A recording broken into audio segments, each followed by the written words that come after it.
I think so. Really? I'll give you an example. Okay. Last I think 1.5 साल से तकरीबन मैंने अपने शो का फॉर्मेट ही 1-on-1 कर दिया है, विच मीन्स कि 2-3 मेहमान ही नहीं है कि जिनमें आप ये करें कि आप कोई बात करके फड्डा डाल के और ये करें और वो करें. सो अब अगेन अपनी बात, मतलब मेरा ख्याल है कि हर किसी का अपना अंदाज होता है. मुझे लगता है कि वो आप मासूमाना अंदाज से प्यार मोहब्बत से बात करके खबरें निकलवाएं, वो ज्यादा एक बेहतर चीज है बजाय इसके कि छोटा छोड़ के लड़ाई हेडलाइंस बने. सो हेडलाइंस बनने की लालच होती है, हाँ. खबरियत की बुनियाद पे, लड़ाई की बुनियाद पे नहीं. Right. सो इसलिए मैंने तो बहुत अरसे से अपने 90% शोज 95% शोज 1-on-1 कर रहा हूँ, जिसमें दो मेहमान ही नहीं है कि लड़ाई होगी. हाँ, लेकिन तो ये कोशिश करते हैं आपके जरा प्यार मोहब्बत से वो सारी बातें निकलवा सके जो उन्होंने कहीं और नहीं की, and you make headline. I think there is nothing wrong in it, but ये लड़ाई झगड़े करवा के वो निकलवाना headline is not an ideal thing to do. लेकिन थोड़ी सी होती तो है वैसे, शरारत करने को तो मासूमाना तरीके से दिल अगेन शरारत इन द सेंस कि आप वो एज आई सेड कि आप अपने गेस्ट से वो बात निकलवा लें जो कि वो कहना नहीं चाहता. और ये मेरा ख्याल है जस्टिफाइड शरारत है, बल्कि जस्टिफाइड नहीं, this is my job actually, खबर निकलवाना. सो जैसे पॉलिटिशियंस आपस में लड़ते हैं और इतनी पोलर डिवाइड्स हैं हमारी पॉलिटिकल पार्टीज के बीच में, अनफॉर्चुनेटली रिलीजन में भी है. How do you keep it all together? और किस तरह होता है कि आपके सेट पे मुख्तलिफ फ़िक़ों के मौलाना बैठे होते हैं, डिफरेंट स्कूल ऑफ थॉट्स भी आते हैं, लेकिन कभी ऐसा नहीं होता कि कोई स्कर्मिश हो जाए या बदमज़गी हो जाए, लाइव ट्रांसमिशन चल रही होती है. How difficult is that balance to keep? अल्हम्दुलिल्लाह, आई थिंक इसमें मैं अपना कोई क्रेडिट नहीं ले रहा, लेकिन आई थिंक इसमें होस्ट पे भी बहुत डिपेंड करता है कि आपको पता है कि आप, यानी जाहिर है कुछ चीजों पर राय मुख्तलिफ तो है, जाहिर सी बात है, and there is nothing wrong in it. I think it is completely, मतलब दुनिया की किस चीज में दो राय नहीं है. ये तय है कि वो जिन चीजों पर राय मुख्तलिफ है वो मसाइल टेलीविजन पे 10 मिनट बात करके हल नहीं होने वाले. ये तो हो सकता है कि मैं कोई शोशा छोड़ूं और 2 लोगों की बहस कराऊं और उसका फिर जब मैं सोशल मीडिया पे डालूं तो उसके अच्छे से कैप्शन के साथ तो 4 मिलियन व्यूज आ जाएं. ये हो सकता है. मसला हल नहीं होने वाला, मसला और बढ़ेगा, नीचे लोगों में भी डिवाइड बढ़ेगा.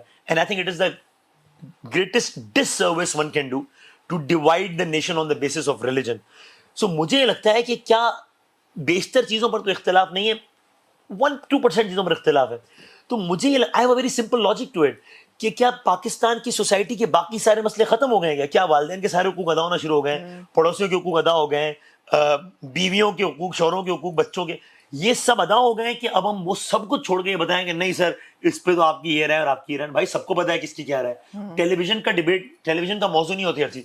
सो मुझे लगता है कि यार बड़ी सिंपल लॉजिक है कि जिन चीजों पे के जरिए हार्मनी प्रमोट हो सकती है उससे बात करें. आई एम सो ग्लैड कि not only on the set, I can guarantee you, I'm saying it with a lot of authority, कि not only on the set of Shaan-e Randan you see all the school of thoughts sitting like this.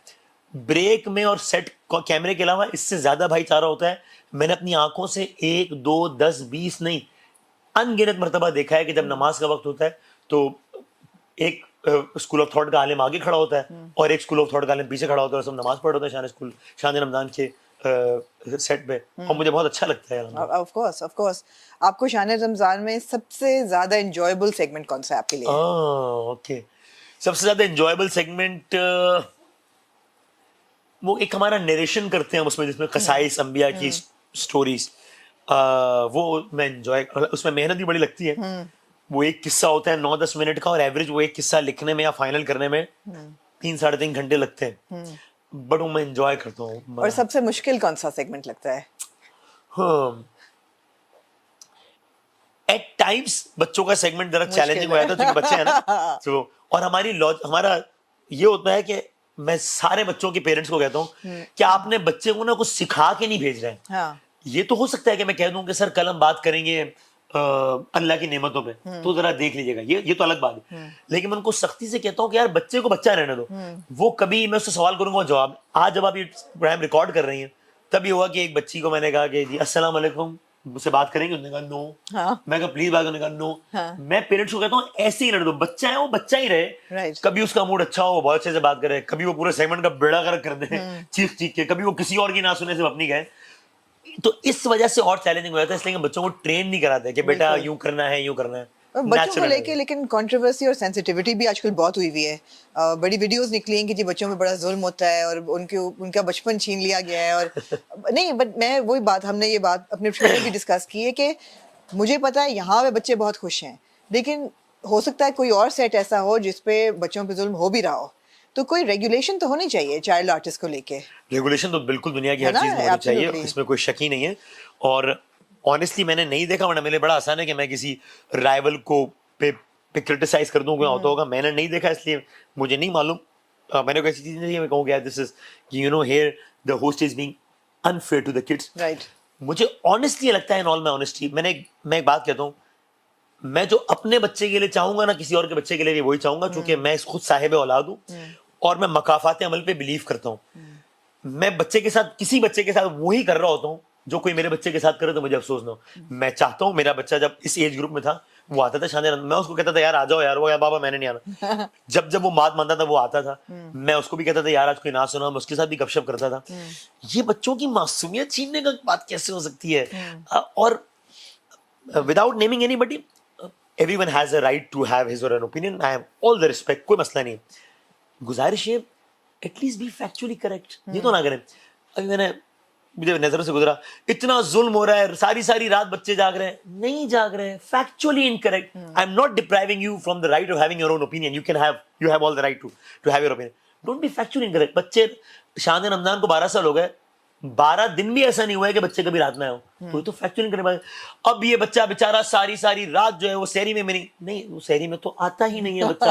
अब ये बच्चा बेचारा सारा सारा दिन मजदूरी करेगा, सारा दिन तो आता ही नहीं है बच्चा. बच्चे अपने सेगमेंट से, उस बल्कि सेगमेंट के टाइम से पहले बच्चे खुद आ जाते हैं. हम कहते हैं कि अभी क्यों आ गए, तो टाइम है. वो कहीं मजा आ रहा होता है उनको. तो मैं चाहता हूँ कि बच्चे आए.